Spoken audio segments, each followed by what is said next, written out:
Lyon Première Info, l'invité.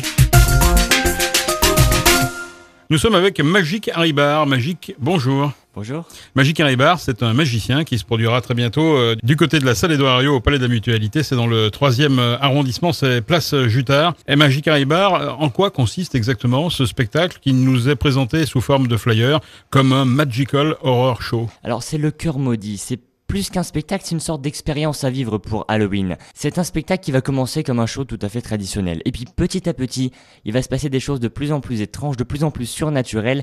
Et vous allez être plongé au cœur d'une histoire assez étrange et ça va être assez troublant. En quoi votre spectacle est original? Le spectacle est original. On peut dire que c'est plus qu'un spectacle. Déjà, c'est pas des illusions, des numéros de magie qui vont s'enchaîner les uns après les autres.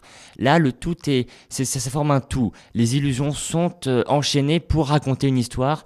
Tout suit une sorte d'ordre logique et vous êtes vraiment plongé. C'est pas un spectacle, les numéros les uns après les autres, mais c'est un conte mystérieux pour Halloween complet. Vous avez 18 ans, comment vous êtes tombé dans la marmite? Alors comment je suis tombé dans la marmite, ça je ne sais pas trop. J'ai personne dans ma famille qui est magicien, ni même artiste, et donc j'ai commencé vers l'âge de 6 ans. J'ai pris des cours de magie, mais comment j'ai eu cette idée, ça je ne sais pas. La magie, ça s'apprend? La magie, ça s'apprend et ça se travaille. Au début, j'ai pris des cours avec quelques magiciens, et puis après j'ai eu des idées, j'ai voulu inventer entre guillemets des numéros, perfectionner des effets, et j'ai travaillé de mon côté un peu tout seul avec des DVD aussi, des livres, pour essayer de m'entraîner, de répéter des gestes avec des techniques que j'ai apprises pour essayer de réaliser des numéros, des apparitions, des disparitions, tout ça. C'est quoi justement être innovant quand on pratique la magie? C'est justement pas faire un show traditionnel avec une succession de numéros, c'est un peu ça l'idée pour vous? Ce qui est difficile, c'est justement renouveler la magie. On a une image souvent de la magie, le chapeau de forme avec le lapin qui sort.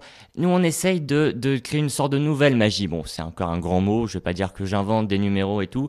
Le but, c'est de la présenter par exemple différemment. Là, dans le cœur maudit, la mise en scène est différente. Bon, je peux pas trop vous en dire parce que quand vous serez sur scène, sinon ça va gâcher un peu la surprise. Mais par une mise en scène originale, avec des acteurs, des effets sonores, des effets lumineux, on change la mise en scène. On peut présenter des numéros qui sont des classiques, mais présentés différemment, ça permet d'apporter une nouvelle magie et des nouveaux numéros. Est-ce que malgré tout, Magic Haribar a un mentor? Un mentor, pas vraiment. Il y a beaucoup de magiciens que j'admire dans tous les domaines, mais un mentor, pas vraiment, mais il y a beaucoup de magiciens que j'admire. Qu'est-ce qu'on peut dire aux auditeurs pour les inciter à venir ce vendredi 30 octobre au Palais de la Mutualité? Si vous souhaitez vivre une expérience unique pour Halloween, être au cœur d'un show très particulier que vous n'avez jamais vu, venez. C'est vraiment l'occasion de vivre une expérience de Halloween troublante. Venez frissonner de plaisir en fait. Merci Magic Haribar, avec magie, mentalisme, télépathie et d'incroyables illusions, tout cela, un cocktail qui s'annonce détonnant pour cette soirée du vendredi 30 octobre. Lyon Première est partenaire de cette soirée, on vous invite tout naturellement à vous y rendre. Merci Magic Haribar. Merci beaucoup, à très bientôt, au revoir. Ouais, on retrouve sur lyonpremière.info des images bien entendu de ce spectacle Magic Haribar, le cœur maudit, en tout cas des extraits et un teaser pour ce spectacle. Donc je rappelle la date, vendredi 30 octobre, ça sera donc à 20h30 du côté du Palais de la Mutualité.